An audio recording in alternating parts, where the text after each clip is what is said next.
y hoy tenemos a Marcos Apud, licenciado en psicología, se desempeña como psicoterapeuta clínico de adolescentes, adultos, investiga, desarrolla intervenciones innovadoras combinando terapia cognitiva post-racionalista, PNL e hipnosis. Un auténtico placer, Marcos, que esté con nosotros. Bienvenido.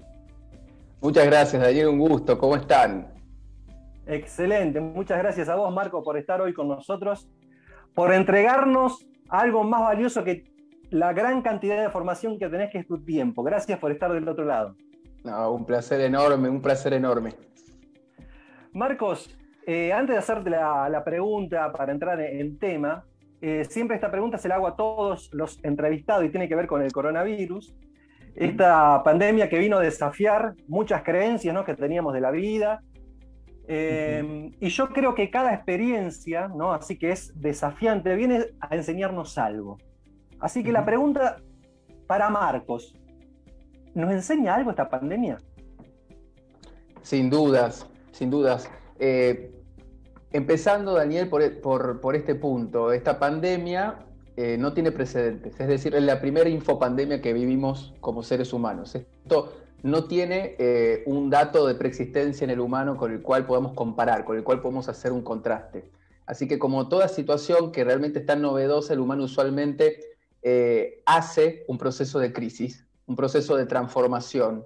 Entonces, todo esto que se viene escuchando desde el principio de la cuarentena, incluso cuando recién empezaba, no solo la pandemia, sino cuando empezó la cuarentena, que es un proceso que especialmente genera todo un cambio psicológico en las personas, empezaron a escucharse frases como esto viene a dejarnos una enseñanza, esto nos va a permitir un cambio de conciencia, y realmente creo que es así. Lo compruebo día a día con los pacientes, lo compruebo con la experiencia de seres cercanos, lo compruebo con mi propia experiencia. Es un gran proceso de cambio y de transformación en el cual obviamente hay cosas que tenemos que seguir transformando los humanos, porque hay situaciones que claramente no pueden instalarse para siempre, pero así como también hay muchas situaciones en contra, también es una gran oportunidad para cambiar y para generar nuevas conductas que nos puedan servir más para funcionar en conjunto, ¿no? Para coordinarnos como humanos. Seguro. Gracias por la devolución. Nombré terapia cognitiva post-racionalista, PNL e hipnosis, que no, para nosotros acá en Chacabuco no es común. ¿Cómo haces para integrar todo esto en la práctica diaria? Entramos al consultorio, ¿cómo lo encontramos con esto? Y te faltó el biohacking, Daniel, que en realidad es yo no quería el nombrarlo gran... por las dudas. es algo súper innovador y vanguardista. Sí. ¿Cómo integro todo esto? La práctica de la psicoterapia cognitiva posracionalista la desarrollo ya desde hace unos 20 años. Formo parte de CETEP, un centro de terapia posracionalista que vamos formando en distintas partes del mundo a terapeutas cognitivos posracionalistas. Es un modelo de psicoterapia cognitiva muy actualizado. Tiene relativamente poco tiempo, surge en los años 70/80, es decir, una terapia muy nueva, con una propia nosografía, es decir, con una propia nomenclatura de los cuadros psicopatológicos, es decir, es una terapia profunda, para hacerlo sintético. Luego del psicoanálisis, quizás te diría el modelo teórico más importante que se ha desarrollado en psicología, sin dudas. Y la programación neurolingüística, que es algo que yo empecé a integrar ya hace también unos cuantos años atrás, se ha seguido desarrollando por Richard Bandler y por John Grinder, los dos creadores de la PNL, y hoy ya tiene una forma de psicoterapia o aplicable a la psicoterapia y a múltiples formas de terapia y de cambio y de transformación personal. Así que me atrapó, me encantó, siempre me gustó, y lo fui integrando y lo fui montando sobre la terapia cognitiva. Lo mismo hice con el biohacking, que es una forma, el biohacking que es una forma de trabajar con nuestra biología, optimizándola al máximo, sacando lo máximo que podemos obtener de nuestra potenciación biológica para poder cambiar nuestra biología y poder hackear también nuestra mentalidad. Así que todas estas herramientas, también la hipnosis, que es una herramienta que forma parte de la programación neurolingüística actualizada, son herramientas súper poderosas para trabajar con la experiencia humana. Así que cuando llegás acá, Daniel, te encontrás con una persona que tiene muchas herramientas para poder activar en vos la mayor cantidad de recursos según lo que vos estés necesitando en este momento de tu vida. Seguro. Buenísimo, buenísimo. Puede ser, corregime con esto, Marcos, que todas estas herramientas, este baúl de herramientas que vos tenés, hablando en términos psicológicos, ¿podemos acceder más rápido a este inconsciente? Sí, sin dudas, sin dudas.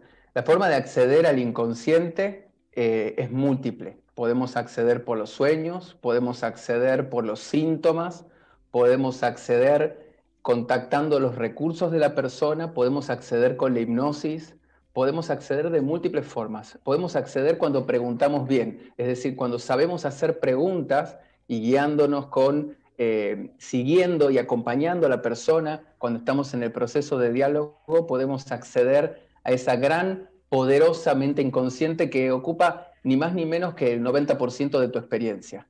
Es decir, tus procesos son inconscientes en su gran mayoría. El inconsciente, imagínatelo como un gran reservorio de experiencias y de registros y de recursos en donde están grabados recuerdos, en donde también hay representaciones futuras, en donde el tiempo no existe. Es tan enorme que básicamente la conciencia queda tan chiquita al lado de ella. Así que sí, hay múltiples formas de acceder y la PNL es una fuente de acceso a la mente inconsciente para hacer cambios ultra rápidos, fabuloso. Buenísimo. ¿Y cuándo y cómo usas esto de la hipnosis? Porque yo te escuchaba, ¿no? Y viste, cuando hablas de hipnosis se te viene el gran maestro ahí, Freud, con... ¿Es así? Sí. ¿Se desarrolló? ¿Avanzó? ¿Cuándo usás? ¿Cuándo no? Sí, aparece Sigmund, seguro, claro. Sigmund Freud utilizó la hipnosis como su primer herramienta psicoterapéutica. Luego utilizó la catarsis, que era algo así como desollinar, le llamaba él. Este libro que vas a ver, en este y unos cuantos más, los tomos grandes de Freud. Y luego utilizó el método de la asociación libre, que finalmente el psicoanálisis queda funcionando con ese método. La hipnosis clínica médica, que es la que utilizo yo, que es un tipo de hipnosis, en este caso ericksoniana, que viene de Milton Erickson, es una forma de poder acceder a los recursos inconscientes de la persona. Algo así como buscar en los estados, porque tu mente inconsciente sabe hacer todos los estados, sabe cómo hacer la alegría, la tristeza, la ansiedad, el placer, la angustia. Entonces, la posibilidad de acceder a esa mente inconsciente para conectar con esos recursos a través de la hipnosis es poderosísima. Entonces, ¿cuándo se utiliza? La hipnosis la utilizo fundamentalmente en los casos que los requieren. Es decir, no todas las personas cuando vienen acá, yo genero un tipo de trance, por ejemplo, como el trance conversacional, que ese lo podemos tener ahora mientras estemos hablando. Yo si te empiezo a hablar ahora vos de una determinada forma, de un determinado modo, simplemente puedo hacer que tu mente inconsciente colapse un poco y que entres en un trance. En menos de 2 minutos podríamos lograrlo en un trance conversacional, es decir, usando un determinado lenguaje. Y también existen los trances más profundos, ¿no? Esos que nos conectan un poco como con la hipnosis de show. La gente conecta mucho la hipnosis con esta cosa de Tuzam, de Tony Camo, de quedar como con el brazo elevado, duro, más duro, todo eso. Y en realidad la hipnosis clínica nada tiene que ver con eso. Es una hipnosis muy elegante, le llamamos así en el mundo de la hipnosis. Es una hipnosis en donde muchas veces quizás ni te estás dando cuenta que te estoy llevando a ese territorio por mi forma de hablar, por mi forma de mirarte, por mi forma de acompasar tus movimientos, y simplemente se genera una conexión entre mi inconsciente y tu inconsciente, y cuando nos damos cuenta ya pudimos acceder a un montón de información que está adentro tuyo. Emociones, Marcos, cuerpo. Vos decís, bueno, vos estás entrando, ¿no?, una conversación entre inconscientes. Sí. Pero estoy consciente, o sea que... ¿O vos podés sacarme todo? Depende la profundidad del trance. En un trance conversacional, si yo empiezo a hablarte de esa forma y de ese modo, vos podrías sentir como una especie de confusión, contestarme casi automáticamente como una suerte de robot. Sin embargo, sentirías en paralelo que la experiencia consciente la tenés. Es decir, que estás acá, que estás alerta, que estás conmigo, no perdés orientación en el tiempo ni en el espacio.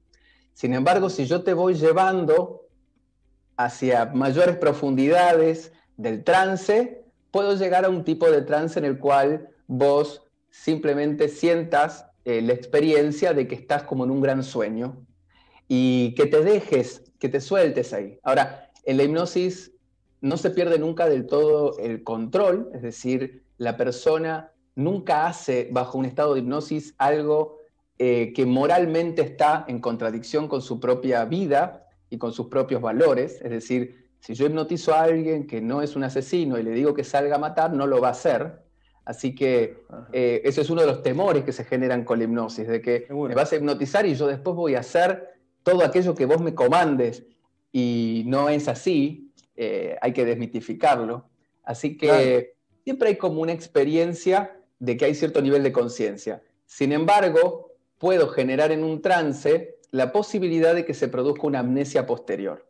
Entonces vos podrías olvidar cierta porción del trance, cierta parte del trance. Quizás te acordás una parte y otra parte no, y usualmente esa es la parte que mayores resultados trae en términos terapéuticos, ¿no? Ahí es donde yo te ayudaría a generar recursos, a que lo puedas traer una y otra vez a ese estado que generamos en el trance, por ejemplo, la alegría, el placer, el disfrute. Imagínate si estuvieses deprimido. Yo te puedo conectar con la experiencia de la motivación y del entusiasmo, ¿sí? Y puedo amplificar esa experiencia. Y cuando salgas del trance te puedo indicar antes que simplemente eso lo podés guardar fuera de tu conciencia y simplemente generarte ese estado cada vez que quieras, de manera automática. Y luego vos podés hacer más de ese estado. Qué maravilloso todo esto, ¿no? Y Es saberlo manejar maravilloso. y saberlo hackear. Como, Sí, Digo, es qué maravilloso. lindo trabajo. Vamos a hacer un juego, Marcos. Dime. Tengo nueve palabras que las fui rescatando de ahí de artículos tuyos. Así que, viste que. Ah, ¿eso lo dije yo? Sí, lo saqué. Recibiste un archivo. Claro, un archivo. Y yo te digo la palabra, estilo ping-pong, y vos de forma muy sintética la sintetizás, las conceptualizás. ¿Está bien? Muy bien. ¿Preparado, Marcos? Listo. Qué grande. Biohacking. Hmm. Optimización de tu biología y de tu mentalidad, sacando toda tu potencialidad biológica. Hipnosis. Una forma muy poderosa de activar recursos. Esto lo encontré, no sé si se pronuncia bien, pero me encantó la definición que hiciste y el posteo. Wim Hof. Wim Hof, ¿puede ser? Wim Hof. Wim Hof Wim Hof. es un hombre de 61 años que ya va batiendo 26 récords Guinness, entre ellos por nadar en el hielo durante 2 horas. Wim Hof lo conecto con esta frase: el poder está en tu mente. Mindfulness. Habitar el aquí y el ahora. Sueños. Una vía regia de acceso al inconsciente.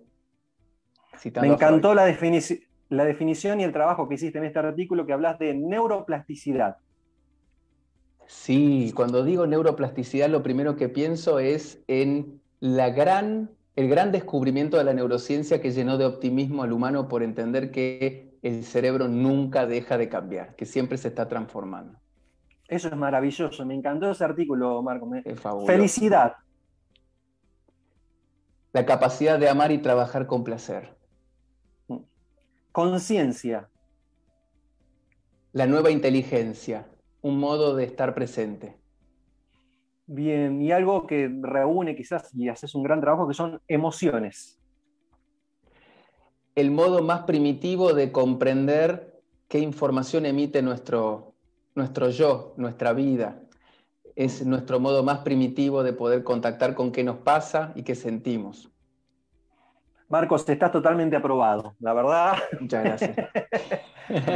Te escucho decir que la PNL, y esto sí lo dijiste, no me puedes mentir, que la Sí, PNL sí. transforma la vida en algo más divertido y mágico. ¿Esto es así?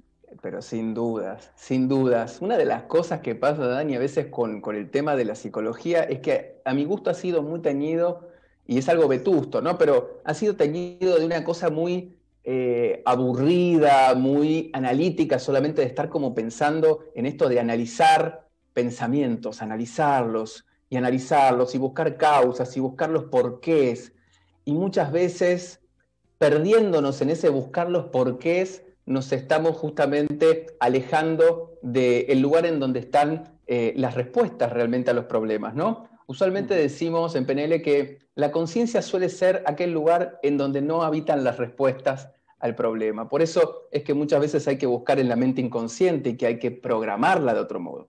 Entonces, programar la mente inconsciente con herramientas como las de la programación neurolingüística es fabuloso, es como estar haciendo todo el tiempo un juego artesanal de trabajar con tus imágenes mentales, con tus películas, las que vos creás, modificando sus componentes del BACOG. El BACOG es visual, auditivo, kinestésico, olfativo y gustativo. Sí. Poder trabajar con tus diálogos internos, con esas vocecitas con las que te estás hablando todo el tiempo. Poder hackearlas, poder modificar ese modo en el cual vos te hablás y en el cual vos te representás la realidad. Es decir, la PNL tiene algo mágico y divertido que es siempre el encuentro es único y te permite flexibilizar el mapa mental de la otra persona. Es tu forma de comprender el mundo. Así que claramente la PNL hace a la psicología algo realmente mucho más divertido, más agradable, en donde también se puede aprender que podemos cambiar disfrutando.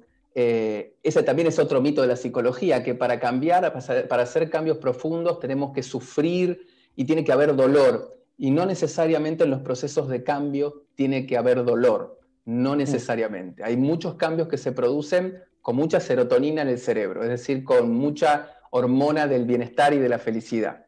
Así que también eso la PNL lo trabaja mucho, porque te conecta con el estado deseado de la persona. Es decir, los psicólogos hemos aprendido mucho en nuestra formación que hay que buscar el problema, que hay que entender causas, que hay que ver las patologías, las enfermedades. Es decir, hay mucho foco puesto en lo que está mal. La PNL hace un gran cambio y pone el foco en lo que puede estar bien, en el estado deseado de la persona. Entonces, si trabajamos con PNL y estamos hablando, por ejemplo, de la desmotivación o de tu angustia o de un sufrimiento por algo, en lugar de quedarnos horas hablando y analizando eso, vamos a buscar también en cierto momento conectarte con otros estados que querés estar teniendo. Entonces eso se hace con múltiples técnicas y es fabuloso.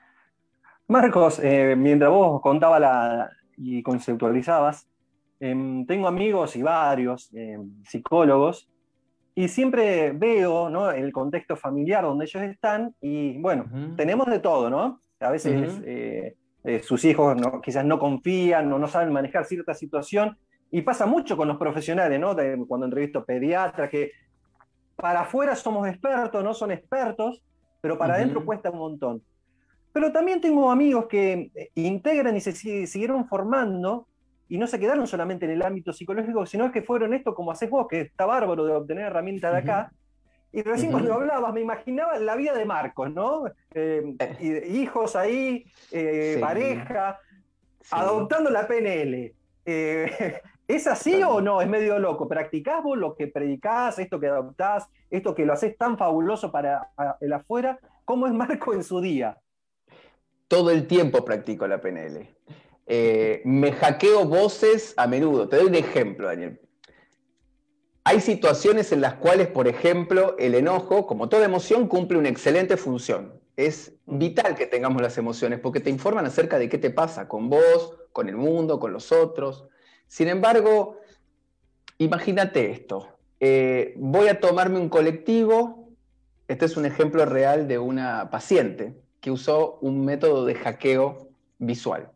Va a tomar un colectivo y cuando se va acercando a la puerta del colectivo, el colectivero le dice no, porque vino corriendo, porque llegó un segundo más tarde y porque ya había cerrado la puerta. Sin que haya gente arriba, no era una cuestión de que ya estaba lleno. Entonces, esta chica, este caso, por ejemplo, que era una chica que tenía muchos padecimientos por sus niveles de enojo, se enojaba muchísimo, tenía el síndrome de Hulk, siempre hacíamos el chiste de que tenía el síndrome de Hulk.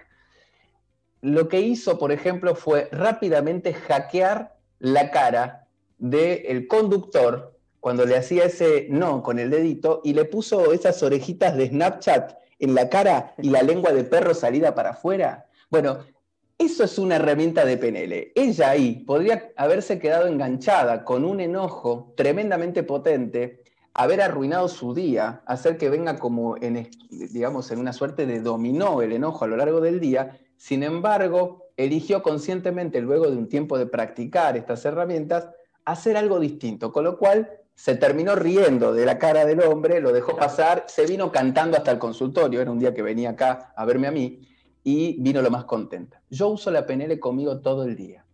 Cuando me digo algo que quizás no me ayuda a alcanzar mis objetivos, hackeo las voces, me las transformo, me las digo con una voz que me haga reír, que me cambie el estado, o si necesito energía, determinación, me lo digo con una voz más fuerte.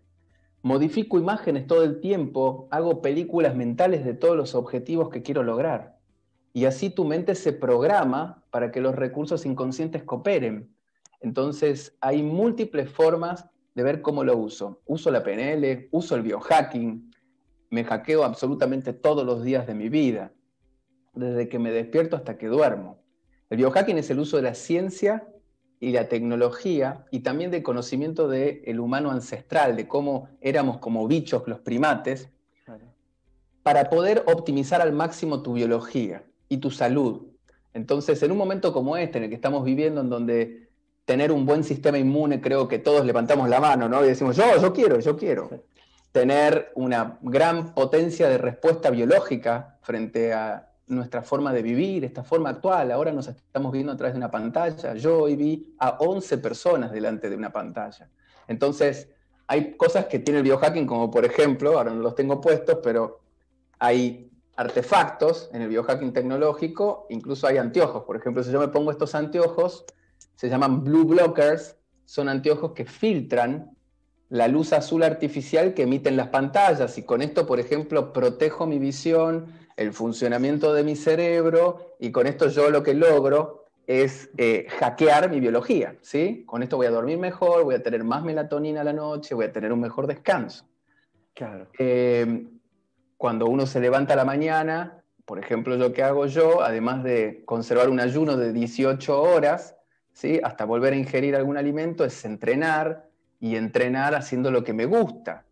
Y luego poder así tener también un montón de energía para enfrentar el resto del día. Y ahí también empiezo a biohackearme, empiezo a bañarme con agua helada cuando llego, que eso lo hacía Wim Hof, eso lo promueve Wim Hof, ¿sí? El uso del agua muy fría. Es decir, hay distintas herramientas, desde la respiración hasta el biohacking, hasta poder utilizar artefactos para biohackearte, que lo que hacen es optimizarte mucho tu salud y tu mentalidad, aumentarte el foco, tener más concentración, ser más productivo, tener mejor salud. Así que sí, uso todo. Bien, bien. Muy, muy atrapante esos conceptos. Hay una característica que define al argentino y quizás más al sector porteño, ¿no? Esta selección automática por el psicoanálisis.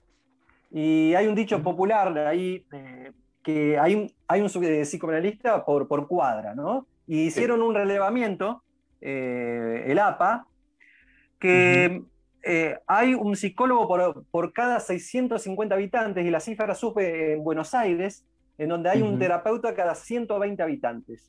Lo que lo convierte, ¿no?, a la ciudad más adepta para el diván, junto con Nueva York y quizás con alguna más de Francia.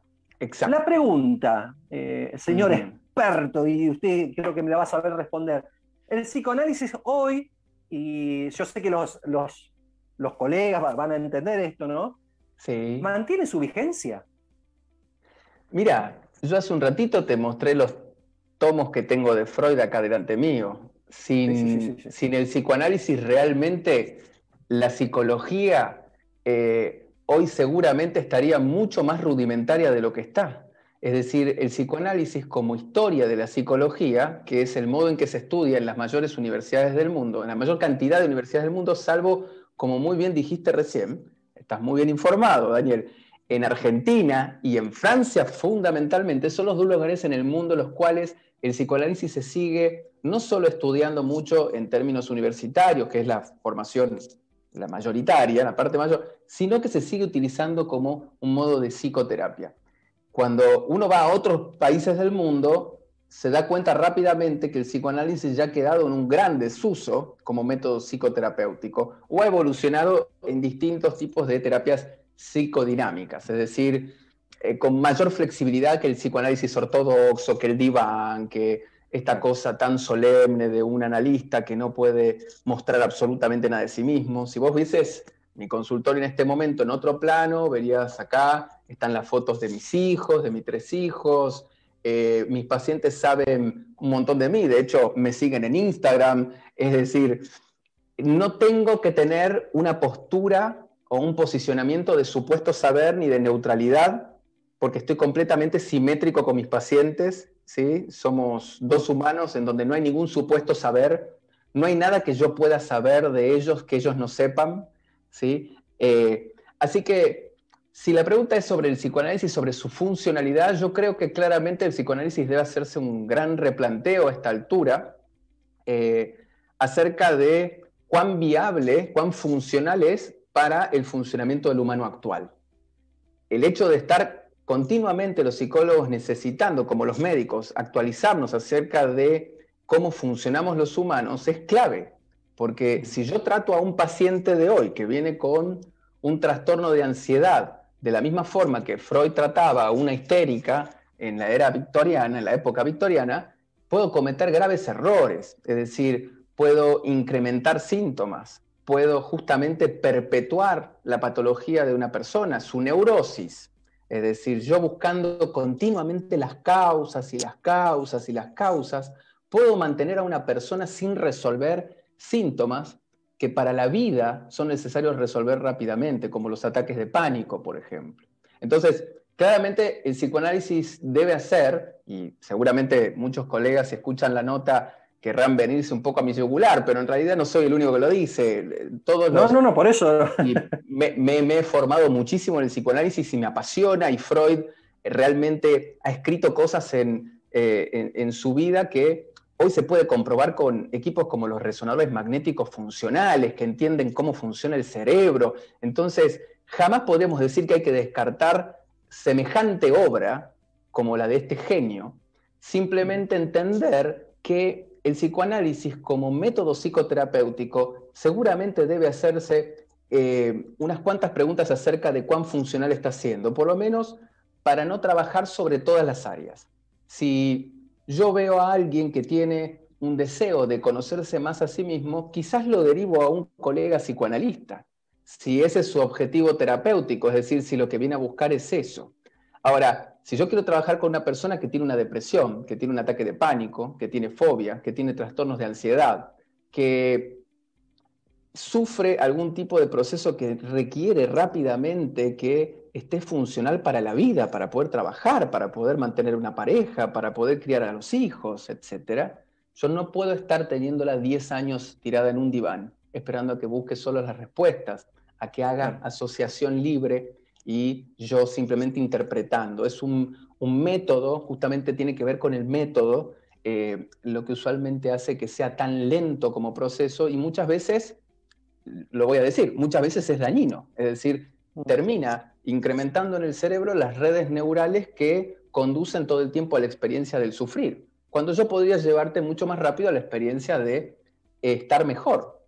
Claro, Marco, y vos me contaste esto, hay estudios de las neurociencias, bueno, la Exacto. PNL, cosas que revelan, muchachos, está bueno el psicoanálisis, pero vamos por este lado, vamos por este camino, que vamos a llegar más rápido y más Totalmente. beneficioso para el otro.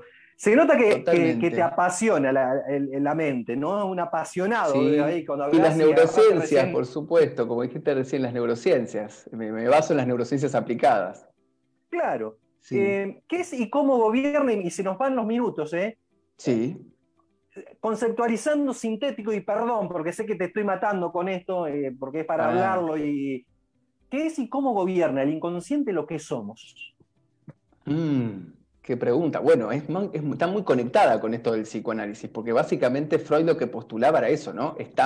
Somos sujetos barrados, determinados por el inconsciente. El inconsciente, más allá de si tiene la estructura, los contenidos de los que Freud hablaba, que tenía contenidos infantiles, sexuales, reprimidos, etc., más allá, sacamos la parte de los contenidos, los procesos y el modo de funcionamiento, lo que hoy sabemos a través de las neurociencias es que se pueden describir muy bien con los términos que usaba Freud, y que tienen ese tipo de mecanismos, y todos tus procesos automáticos son inconscientes. ¿Vos manejás, Daniel, por ejemplo? Bueno, ¿conducís autos? Sí. O motos, lo que sea. Cuando vos aprendiste a conducir, vos pasaste primero por una etapa en donde fuiste inconsciente, fuiste un incompetente inconsciente. Es decir, no tenías la competencia de conducir, pero no lo sabías. Cuando eras muy chiquito, tenías 2 años, no sabías. Cuando fuiste un adolescente de 15 o de 16, ya eras un incompetente consciente. Vos sabías que no sabías conducir y probablemente ya te daban ganas de aprenderlo para poder hacer eso que hacen los grandes. Cuando vos tuviste 18, si es que aprendiste más o menos por ahí, vos te transformaste en un competente consciente, es decir, una habilidad que requiere un montón de herramientas cognitivas, como mirar el espejito, mirar para el costado, hablar con alguien, escuchar bocinas, o sea, todo lo que uno tiene que hacer, que uno lo vuelve a experimentar si lo tiene que enseñar a otra persona, por eso a veces es incómodo enseñar esos procesos tan complejos, lo que empieza a generarte es la competencia consciente. Y luego de un tiempo de hacerlo, luego de mucha práctica, te volviste un competente inconsciente, es decir, automatizaste un montón de procesos y ya tu mente consciente no se tiene que ocupar más de nada de eso. Entonces puedes masticar chicle, hablar con la persona al lado, mirar de reojo y conducir sumamente tranquilo. Y todo eso lo haces de manera inconsciente. Así que el inconsciente determina la mayor parte de nuestros procesos vitales, de nuestros procesos automáticos, desde nuestra toma de decisiones, de lo que pensamos que es voluntad y en realidad no lo es. Claro. Así que sí, claramente el gobierno del inconsciente, citando a Freud, seguiría estando en primera plana. No hay discusión hoy en la ciencia acerca de eso, de la porción que tiene el inconsciente con respecto a la conciencia. Está en inferioridad Marcos, de la conciencia. Marcos, gracias. ¿Dónde podemos encontrarte? Me encanta todo esto porque tenés un conjunto de herramientas. Me encantaría ver tu libro, me encantaría ver tu formación online. Sí. Redes, web, ¿dónde te podemos encontrar, Marcos? Mira, ahora no solo se viene, el libro lo estamos dejando para el año que viene, pero este año se viene y ahora dentro de muy poquito tiempo una certificación que no tiene precedentes en toda Latinoamérica, Daniel, que es que vamos a brindar junto con un colega de México, biohacker, un especialista, vamos a hacer la primera certificación para toda Latinoamérica y habla hispana de biohacking, con una categoría de diplomado. Vas a poder ser biohacker and wellness coach, un coach de bienestar y un biohacker certificado. Así que eso se viene dentro de muy poco. Y si querés encontrar en las redes, me tenés que buscar como Marcos Apud, _ok, y en mi página web, si no, marcosapud.com. Excelente. Apuntame para ese curso, Marcos. Me encanta. No, invitadísimo. Te tengo que despedir. Gracias por tu enorme generosidad. La tremenda amabilidad de recibir, el leer, porque yo no sé si vos sos consciente, pero la forma que tenés de dirigirte, la onda, ¿no? La onda que transmitís. Y sé que hace mucho tiempo que estás trabajando sentado ahí, bien dijiste que tenías 11 pacientes hoy. Gracias, sí. Gracias por no dejar notar tu cansancio, fuiste un destello de luz. Muchas gracias por la amabilidad, Marcos, muchas gracias y ojalá nos volvamos a encontrar. Un placer enorme, Daniel, gracias a vos, y me encanta que digas que se transmite eso, es lo que intenciono, es lo que quiero transmitir, así que es el mejor halago que puedo recibir, así que me duermo tranquilo y contento. Te mando un abrazo muy grande y muchas gracias a todos que conducen el programa. No, muchas gracias a vos. Hasta luego, Marcos. Abrazo gigante.